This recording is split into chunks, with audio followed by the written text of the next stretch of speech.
Aujourd'hui, on va parler wokisme et jeux vidéo, et on va commencer par un post à propos de Avowed, dont plus personne ne parle déjà. Et on a ce tweet d'un Américain: nous avons encore gagné. Avowed a été obligé de rajouter une option afin de désactiver les pronoms in-game. Parce que sinon, dans le jeu, là, regardez, ça charge, désactiver les pronoms dans le jeu. Et on pouvait s'appeler Zeus, Zum, je sais pas quoi. Vous connaissez le délire. Hein. Et il y avait un mec ici qui se plaignait: avoir des pronoms dans un jeu vidéo de fantasy est carrément inacceptable. Et c'est... Ah tiens, c'est Elon Musk. Le mec en question qui se plaint, c'est Elon Musk, c'est rigolo. Mais oui, quand tu joues à un jeu vidéo, par pitié. Par pitié, genre tu vois des Zeus, des non-binaires, des machins, c'est bon. Par pitié, non, moi je suis là pour jouer. Là, à gauche, on a Avowed. Il y a 3800 joueurs qui jouent actuellement, c'était le 28 février. Et là, c'est Monster Hunter Wilds, qui, je crois, a eu une note plus basse que Dragon Age Veilguard. Et il y a actuellement 1 million de joueurs en simultané. Et Psyodélique nous dit: le super succès commercial considéré comme le meilleur RPG à ce jour selon les journalistes du jeu vidéo, Avowed, à gauche, contre un petit RPG de niche où on chasse des monstres en boucle. Monster Hunter Wilds. 1 million de joueurs. Et là, c'est très rigolo. Un jour de congé pour jouer à Monster Hunter Wilds. Pocket Pair, qui ont fait Palworld, annonce offrir une journée à ses employés pour qu'ils puissent jouer au nouveau jeu de Capcom. Nous avons reçu d'étranges signalements de la part de nombreux employés qui indiquent qu'ils seront peut-être malades demain. Donc l'entreprise a décidé d'instaurer un jour férié spécial. C'est très rigolo. Et je me souviens aussi qu'il y avait, lors de la sortie d'Elden Ring, des entreprises qui ont offert un jour férié à leurs employés pour qu'ils puissent jouer à Elden Ring. Voilà. Et tu me diras, Palworld, là, avec Palworld, ils se sont fait 200 millions de dollars qu'ils peuvent se permettre de prendre un petit jour de repos. Là, c'est Psyodélique qui nous partage le plus beau forgeron de l'histoire des jeux vidéo. Et du coup, là, c'est la forgeronne de Monster Hunter Wilds.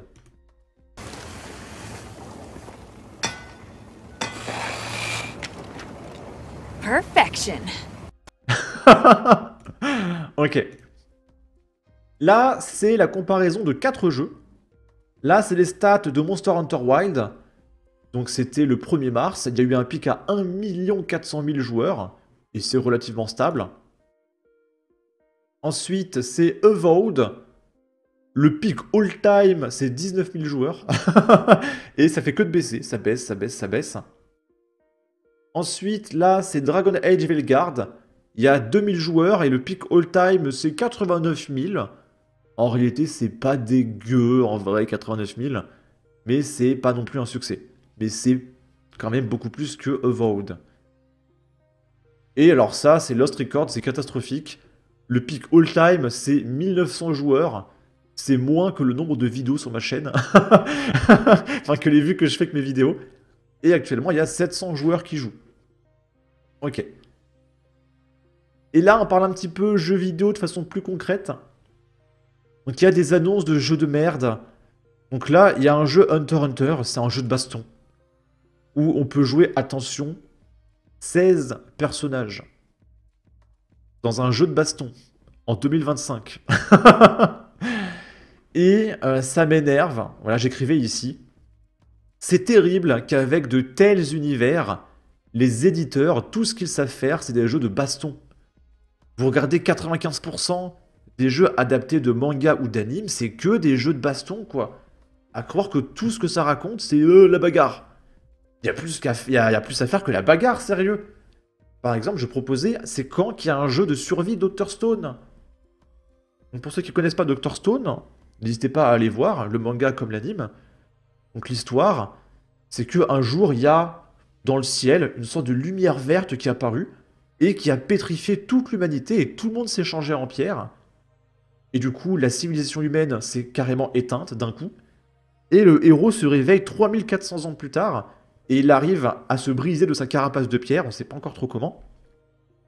Et du coup, il se réveille dans un monde où la végétation a repris le dessus, la nature a repris ses droits, etc. Et il n'y a plus aucune construction humaine, il y a tout qui a été désagrégé par l'érosion. Et du coup, il essaie de reconstruire la civilisation humaine à l'aide de ses connaissances scientifiques. Et du coup, il va commencer au début à faire une petite habitation, des cultures, etc. Et après, il va commencer à récupérer du fer, à faire du métal, du verre, etc. Et le jeu de survie s'écrit tout seul. C'est quand qu'il y a un jeu de survie, Dr Stone? Je vous le fais tout seul, le jeu. Alors que je suis sûr, s'ils font un jeu Dr Stone, ils vont faire un jeu de baston, en fait. Mais j'en suis sûr. C'est obligatoire. C'est terrible. Et je parle aussi de One Piece Unlimited Cruise, que je vous invite à découvrir également. Pas sur Wii, parce que les émulateurs Wii, c'est catastrophique, parce qu'il y a des déplacements en 3 dimensions et c'est impossible à paramétrer. Mais par exemple, je vais le montrer ici, vous pouvez jouer à One Piece Unlimited Cruise sur 3DS. Là, il n'y a pas de souci. Donc c'est un jeu One Piece en monde ouvert. Et là, on raconte quelque chose. Et tu explores des îles, tu récupères des ressources, tu fais des constructions. Chopper, lui, peut faire des médicaments pour te soigner en combat. Usopp et Franky fabriquent des équipements. Par exemple, le Climatact de Nami, on l'améliore avec Franky et Usopp. Sanji cuisine des plats pour améliorer tes personnages définitivement, pour améliorer leur point de vie, etc. Donc il y a un système de pêche pour récupérer de la viande, etc. Il y a Brook qui peut courir sur l'eau et te permet de débloquer des passages secrets. Par exemple, il y a un lac. Bah, pour le traverser, il faut prendre Brook pour traverser le lac. Hop. Et il y a plein de petits trucs comme ça, c'est super cool. Tous les personnages ont leur importance. Et c'est trop bien. Sauf que 95% des jeux One Piece, c'est la bagarre. Arrêtez avec ça. Et puis allez jouer à One Piece Unlimited Cruise. Pareil, Demon Slayer. Il y a des jeux qui sortent, c'est des jeux de bagarre, la bagarre. Il y a un mode, Minecraft, si vous adorez Demon Slayer, où vous pouvez jouer... en fait, il y a Demon Slayer. Et du coup, bah, vous êtes dans le monde ouvert de Minecraft, hein, c'est Minecraft à la base. Et du coup, vous récupérez du bois, vous faites des constructions, vous fabriquez des équipements, etc. Et la nuit, il y a des démons qui apparaissent et vous devez les tuer pour prendre des niveaux, pour gagner en puissance jusqu'à devenir un pilier. Et plus vous êtes fort et plus vous tuez de démons, et à force, la nuit, il commence à y avoir des lunes supérieures, etc. Et quand vous tuez des lunes supérieures, il y a Kibu Musan, le boss du manga, qui arrive. C'est trop bien, en fait. Et ça, c'est un mec à poil, dans sa chambre, en caleçon, qui a fait le mode. Et les franchises AAA, ce qu'elles font, c'est les jeux de baston. Il y a plus à raconter que la bagarre dans Demon Slayer, sérieux. Et là, c'est les développeurs qui se plaignent. Les joueurs sont fatigués. L'industrie du jeu vidéo est en déclin.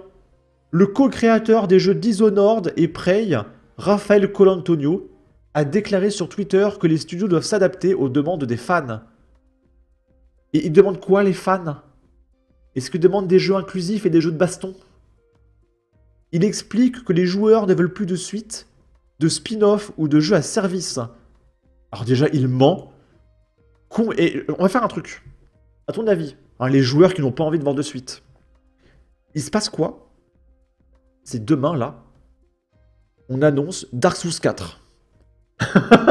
Je peux te garantir qu'il y a 99% de chances que Dark Souls 4 soit le Game of the Year. Le problème, c'est pas une histoire de suite ou de spin-off ou quoi, c'est de faire de bons jeux. Et je suis persuadé que s'il y a un Dark Souls 4, le jeu sera excellent, parce que From Software fait des jeux excellents. En couplant le manque de créativité au budget toujours plus gros mis sur des jeux qui ne font que précipiter le déclin du jeu vidéo. Selon vous, un grand changement doit-il être opéré dans la façon de créer et de présenter les jeux vidéo? Alors déjà, premièrement, arrêtez de faire les jeux de baston. Et deuxièmement, arrêtez de faire du wokisme, de la bien-pensance, je sais plus comment on appelle ça, l'inclusivité. Arrêtez, par pitié, on est là pour jouer, pas pour prendre de la politique. Et troisièmement, arrêtez de faire des jeux pour gogol. Tu regardes ne serait-ce que les Super Mario Bros d'aujourd'hui. Quand tu meurs une fois dans Mario Bros, aujourd'hui, hein, tu reviens à la vie immortelle avec le super pouvoir infini pour t'aider à finir le niveau. C'est-à-dire que t'as pas le droit de perdre. Dès que tu perds, ça y est, t'es immortel pour que tu puisses finir le niveau. On peut aussi parler du multi-XP dans Pokémon, où maintenant tu fais 3 combats et toute ta team est niveau 30. Le dernier Pokémon récent auquel j'ai joué, c'était Pokémon X. J'avais un badge. Donc j'ai fait 10% du jeu. J'avais toute mon équipe niveau 36. Et mon petit frère, il avait fini le jeu, donc je sais, le maître de la ligue, le boss du jeu, est niveau 45. Donc j'étais à un badge. Je pouvais déjà finir le jeu en soi, quoi. Je prenais trop de niveaux. Et pareil, j'ai joué à Pokémon Lune aussi, en réalité. Je suis pas mort une fois de ma partie. C'était un peu plus dur que Pokémon X, mais je suis pas mort de ma partie, quoi. C'est trop simple, les Pokémon d'aujourd'hui. Qu'est-ce qu'on se fait chier? Et du coup, je voulais vous partager quelques jeux. Donc je vous ai parlé de One Piece Unlimited Cruise, du mode Minecraft Demon Slayer. Et je vous invite, voilà, si vous aimez Pokémon, à jouer à Pokémon version Uranium. Pareil, c'est fait par des mecs en caleçon dans leur chambre. Donc Pokémon Uranium, vous tapez Pokémon Uranium sur Google, le jeu existe en français, il n'y a pas de problème. Donc en gros, dans Pokémon Uranium, alors déjà il n'y a pas de multi-XP complètement pété, il y a un personnage secret qui fait péter les centrales nucléaires un petit peu partout dans la région.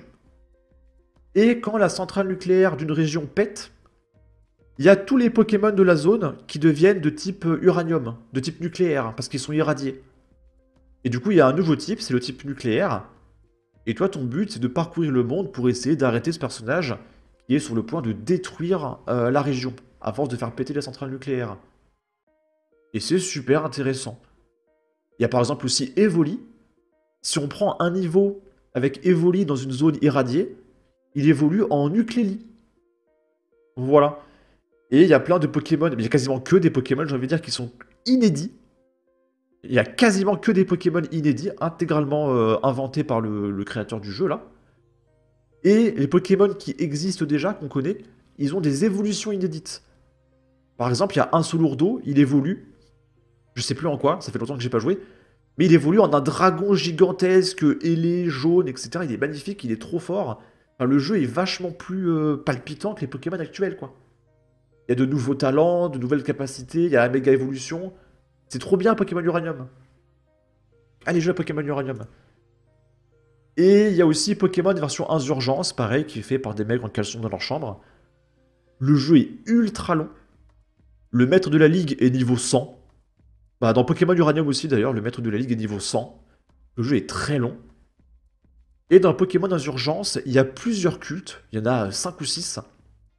Et les cultes, ils essayent de rentrer en contact avec des Pokémon légendaires. Donc il y a le culte de Darkrai, le culte des abysses, le culte du ciel.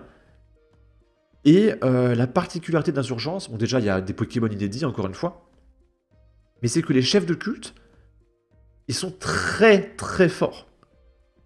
Dans les Pokémon actuels, et même depuis toujours, les méchants ils ont une équipe traditionnelle et éventuellement à la fin du jeu, ils ont le Pokémon légendaire qu'on peut capturer. Dans Pokémon Insurgence, le chef des différents cultes, le Pokémon légendaire fait partie intégrante de son équipe, donc tu peux pas le capturer, c'est le Pokémon du mec. Et plus tu avances dans l'aventure, plus le mec récupère des légendaires avec son organisation. Et par exemple, au bout d'un moment, t'as la nana du culte des abysses, son équipe c'est genre Primokyogre, Lugia, Méga Colomar, elle a une équipe de fous furieux quoi. Et les chefs de culte sont trop forts. Et c'est palpitant, le jeu est super dur, il y a même un mode hardcore. Il y a un mode Nuzlocke. Quand tu démarres la partie, tu peux choisir de jouer en mode Nuzlocke. Donc le mode Nuzlocke, c'est que si tu perds, ta partie est supprimée. Et que quand tu as un Pokémon qui est KO, il est mort. D'ailleurs, il y a aussi le mode Nuzlocke sur Pokémon Uranium. Donc voilà, le jeu est vraiment, vraiment palpitant. Il y a énormément de légendaires, tout ça. Et un dernier jeu, c'est cadeau, c'est Dragon Quest IX, les Sentinelles du Firmament sur DS, qui est le meilleur jeu auquel j'ai pu jouer de toute ma vie. Mais vraiment. Le jeu est juste complet, il y a tout. Donc c'est un monde ouvert absolument gigantesque, sachant que le jeu est sorti en genre 2007. Hein. J'ai jamais vu un univers aussi grand. Il y a un continent immense avec plein de villages, d'îles, et vous parcourez l'aventure en tuant des monstres, vous prenez des niveaux, vous récupérez des ressources, vous pouvez fabriquer des équipements, chaque village a une histoire qui lui est propre. L'histoire principale du jeu, je vais pas vous spoiler. Mais en gros, vous jouez un Célestilien, c'est une sorte de fantôme, gardien, protecteur des différents villages. Et votre but, c'est de protéger votre village. Sauf qu'un jour, il y a un rayon laser ultra puissant qui est sorti de la Terre et qui a frappé l'au-delà, donc là où vous vivez. Et l'attaque a été tellement puissante que l'au-delà a explosé. Et vous êtes tombé dans le monde du bas, donc sur Terre. Et vous vous réveillez, vous êtes redevenu un humain. Mais vous avez gardé vos capacités de pouvoir parler aux esprits, aux fantômes. Et du coup, on vous explique que votre but, c'est de comprendre qu'est-ce qui s'est passé, quelle est cette force qui a détruit le monde du Tout-Puissant, le monde de l'au-delà. Parce que visiblement, il y a quelque chose qui essaie de détruire le monde. Et du coup, tu parcours le monde en essayant de sauver tous les villages et de découvrir ce qui s'est passé. Il y a énormément de boss, il y a plein d'équipements, de façons de jouer. Tu peux jouer plein de classes différentes. Tu constitues une équipe de 4 que tu peux personnaliser comme tu veux. Donc, tu peux jouer le prêtre, le guerrier, le gladiateur. Il y a des classes que tu débloques à l'aide de quêtes. Il y a le troubadour, le ranger. C'est trop complet. Il y a plein d'arbres de compétences. Tu peux jouer à l'épée, au bâton, à l'arc. Tu peux utiliser la magie de feu, de glace, de foudre. Le jeu est trop complet. Et il y a même un endgame, contenu de fin de jeu quand tu as fini le jeu. C'est un système de chasse au trésor. En gros, tu as une carte avec une croix qui te dit que là, il y a un donjon secret. Et quand tu trouves le donjon, hop, tu fais le donjon et tu as une nouvelle carte qui est générée aléatoirement. Et du coup, tu peux faire des cartes au trésor à l'infini. Et plus tu montes de niveau, plus les cartes sont de haut niveau. Et arrivé au niveau 100, au niveau max, il y a des cartes de boss ultimes du jeu. Niveau 1. Par exemple, il y a un boss, c'est Lestark. Et quand tu arrives à le tuer, la carte passe au niveau 2. Et il est encore plus fort. Et après, il passe au niveau 3. Si tu arrives à le tuer, hop, niveau 4, niveau 5. Tu peux le faire 99 fois. Et après, il reste au niveau 99. Et plus la carte est de haut niveau, plus tu as de chances de récupérer des objets légendaires ultra rares et ultra puissants. Qui, du coup, te permettent de passer à ces boss de fin de jeu qui sont ultra durs. Et vraiment, il y a de quoi avoir des milliers d'heures de jeu sur Dragon Quest 9. Le jeu est trop bien. Le problème, c'est qu'aujourd'hui, les développeurs, ils misent tout sur la qualité graphique. Mais en réalité, on s'en fout des graphismes. Les gens, ils veulent du fun. Ils veulent s'amuser, jouer un maximum de temps, rentabiliser le prix du jeu, etc. Il faut qu'on ait des libertés de faire ce qu'on veut, etc. Faut pas que ce soit trop facile. Faut qu'on puisse lutter, quoi, se redoubler d'efforts, etc. Aujourd'hui, 95% des jeux qui sortent, ça repose sur les graphismes, regardez, c'est inclusif. On s'en fout, en fait. C'est de la merde, ce qui sort en ce moment. Là, le dernier jeu récent auquel j'ai joué, c'était quoi? Bah, c'était Elden Ring, je crois. Hein. Les jeux récents, je m'en fous. Mais Monster Hunter Wild, en réalité, qui a du succès. Je ne supporte plus Monster Hunter. Monster Hunter, ils te vendent les jeux à moitié, à 60 €. Et après, ils te vendent la suite du jeu à 45 €. Et du coup, au final, le jeu coûte 105 €. Et ils font ça depuis toujours, hein, c'est pas récent. Déjà, à l'époque de la DS, il y avait Monster Hunter 3. Donc tu payes 60 €. Et un an après, il y a Monster Hunter 3 Ultimate, c'est le jeu complet. Et du coup, bah, il faut racheter le jeu complet. Donc tu t'achètes le jeu 2 fois. Après, il y a Monster Hunter 4. Tu l'achètes 60 €. Un an après, il y a Monster Hunter 4 Ultimate. C'est le jeu complet, donc il faut le reacheter. Il y a eu Monster Hunter X Génération, Monster Hunter World, Monster Hunter World Iceborne, Monster Hunter Rise, Monster Hunter Rise Sunbreak. À chaque fois, ils te vendent le jeu à moitié, puis après, ils te le vendent complet. Et j'en ai marre, en fait, de payer 100 balles les jeux Monster Hunter. Alors, les jeux sont très bien, hein. Mais j'en ai marre, on me prend pour un jambon. On est des vaches à lait sur Monster Hunter, et ça m'a saoulé. Mais voilà, il n'y a aucun jeu récent qui m'intéresse, honnêtement. Il y a Hollow Knight Silksong qui arrive. Alors là, pour le coup, Day One, je le prends, je le précommande.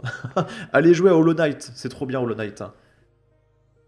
Bon, sur ce, n'hésitez pas à donner votre avis, votre opinion, à partager, liker, commenter. Ça aidera au référencement de la vidéo sur YouTube. Abonnez-vous, suivez-moi sur Twitter. Prenez soin de vous. Salut!